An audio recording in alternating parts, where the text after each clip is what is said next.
เอาโอ้มองเงือแต้งแล้วเงินไหนเงือแต้งเปื้อนปียากินนี่โอจิแต้งอันเป็นแบบอย่างอันเกิมยังกันเอาจัดรายการยังเพลงครอเพลงองค์ขี้ข้านกับครอโอ้จุดเดเพลงวันนั้นหน่อยวันนั้นหน่อยเพลงเมื่อก็เบื่อน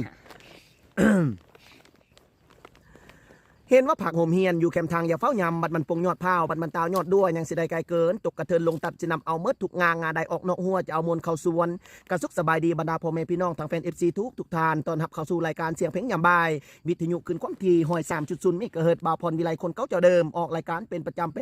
ให้บรรดาพ่อแม่พี่น้องได้ฟังครับฟังลำฟังเพลงอย่างเต็มอิ่มกันสะก้อนเนาะมื้อนี้ก็ถือว่าเป็นวันไก่ยอดวันพักวันพรวันไปละไปการกันแล้วกงกับวันศุกร์วันที่27เดือนปี2026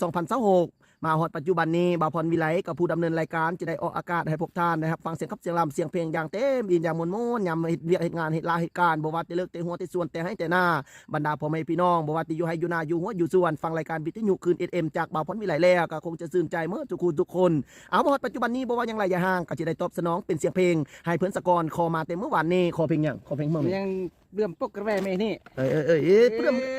ยังไม่จะครอบเพลงเมื่อ เพลงมือวันนั้นหน่อยเนาะ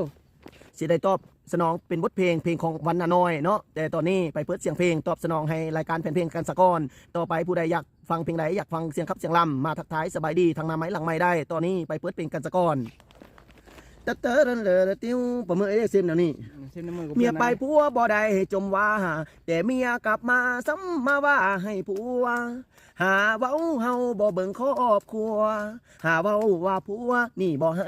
เงินคำผัวไปว่าแต่ผัวไปลินไปเที่ยวหากินตั้งแต่เช้าจนค่ำผัวไปก็เพื่อไปหาเงินคำอยากได้เงินคำก็ต้องออกแหงออกเหือ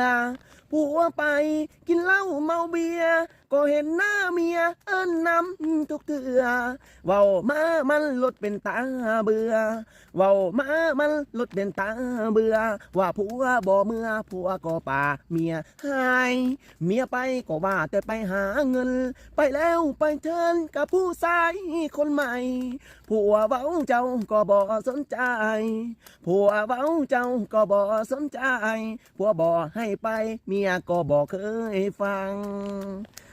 ก็หมดลงเพียงเท่านี้เนาะสำหรับเพลงนี้เพลงไหนเปิดให้บททงบททันขอเอาเป็นเวลามื้ออื่นเวลาเก่าเจ้าเดิมบ่าวพรวิไลจะเล่นมาจัดรายการหับใส่พ่อแม่พี่น้องได้ฟังเสียงขับเสียงลำอย่างเต็มอิ่มเนาะเอาเป็นเวลามื้ออื่นมื้อนี้ก็ขอให้ทุกคนจงสุขดีจงเกิดมีแก่ท่านผู้ฟังทุกท่านมาฮอดบนนี้บ่าวพรวิไลผู้ดำเนินรายการขอกล่าวคำว่าสบายดี